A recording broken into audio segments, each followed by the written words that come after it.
হাই mini blog মই তাৰমানে আপোনালোকক এটা বস্তু দেখাম। মই তাৰমানে আজি এখন বাগানত আহিলোঁ। তাৰমানে বহুত পানীলাও লাগিছে আৰু এনেকৈ লাগি আছে চাওক।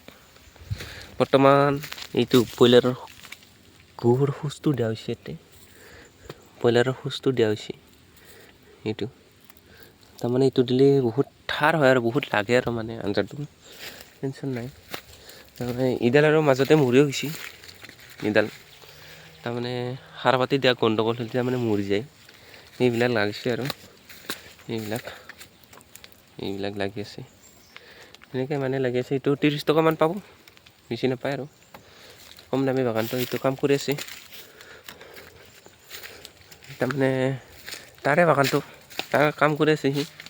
মানে এইবিলাক মাজে মাজে কাটিও দিয়া খাইছে, মানে এনেকৈ কাটি দিছে আৰু বহুত লাগিছে এইফালে।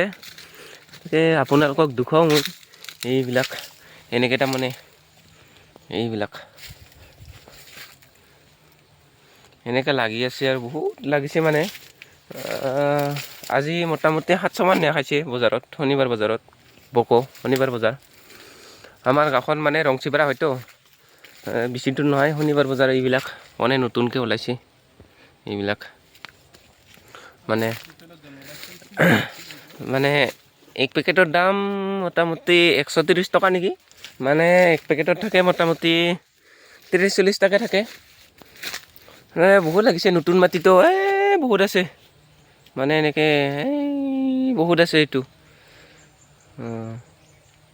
মানে এনেকৈ বহুত আছে আৰু মানে এইবিলাক গছ, পানীলাওৰ গছ এইবিলাক মানে পুৰণি মানে কোমোৰা বাগান কৰিছিল আৰু এইটো মালিকটো মানে সি কাম কৰি আছে একেলাই। মই এনে এটা ব্লগ বনাই দিলোঁ আৰু মানে তাৰ পানীলাও খেতিত মানে এনেকৈ তাৰমানে বহুত কষ্ট হয় আৰু বাগান কৰা মানুহৰ, খেতি কৰা মানুহৰ। মই যোৱাবাৰতে একবাৰ আপোনালোকক দেখুৱাইছিলোঁ এইখন বাগান। মানে এইবাৰ একদম লগাৰ পাছতে দেখুৱালোঁ। মানে বহুত লাগছে, মই কৈছিলোঁ না দেখুৱাম বুলি আপোনালোকক লগাৰ পাছত। এইবিলাক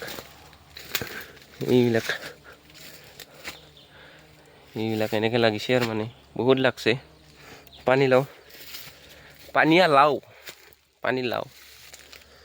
उस बोलो सारा धूमेरी ओ धूमे तेरी खाकरा बोलो सारा धूमेरी ओ धूमे तेरी खाकरा। মানে এনেকৈ তাৰমানে বহুত লাগছে। এইটো সৰু হৈ আছে, একো 2 দিন কালি পৰহি বিকিব পৰা হ'ব। একো 30 টকা যাব। 30 টকা মানে একদিনত 700-800 বিক্ৰী কৰে আৰু 700-800 এনেকৈ বিক্ৰী কৰি মানে তাৰমানে বহুত পইচা পখায়। পাছত সেনেকৈ আৰু কৰে। মানে এইটো খেল টাইপৰ বস্তুটো কষ্ট হয় বহুত। নিজৰ কামাই, নিজৰ 10টা ৰুমত কামাই হয়তো। মানে মই বাগানখন ঘূৰি আছোঁ, শেষ কৰিব পৰা নাই। মোটামুটি আছে নেকি 3 বিঘামান। বহুত ডাঙৰ হয় না বাগানখন। তাৰমানে ঘূৰি মোৰ আলচি লাগি গ'ল আজি। বহুত ভাগৰ লাগছে। আপোনালোকে যদি কৰিব বিচাৰে মোক কণ্টেক্ট কৰিব পাৰে। মই আপোনালোকক মানে শিকাই দিম আৰু মই কেনেকৈ কৰিব পাৰে। আৰু মানুহৰতো মাটি থাকে না, বাকৰা মাটি বহুত 3 বিঘা 4 বিঘা কৰি এজনৰ থাকে, সিহঁতো কৰিব পাৰে। মানে খেতি কৰিলে বহুত ফাইদা আছে আৰু মানে বহুত পইচা পায়। এনেকৈ এখন বাগানত মোটামুটি 3-4 লাখ টকা কৰি পোৱা যায়।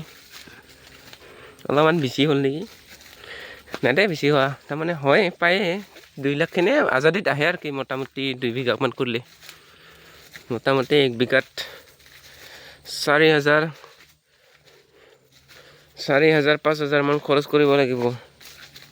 বাঁহৰ খৰচ আছে, এনেকৈ বহুত হয়। 10-15 হাজাৰ মান কৰি যায় 1 বিঘাত খৰচ। আৰু অমিতা ৰুলেতো আৰু বহুত।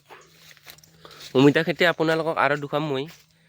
মানে এইটো পানীলাওটো দেখুৱালোঁ নাই, এইগিলা সৰু হৈছে, এইগিলা বেয়া। মানে এইটো 2 দিন পাছত আৰু 2 দিন পাছত পাৰাই হ'ব আৰু মোটামুটি 40 টকা পোৱা যাব আৰু টেনশ্যন নকৰে।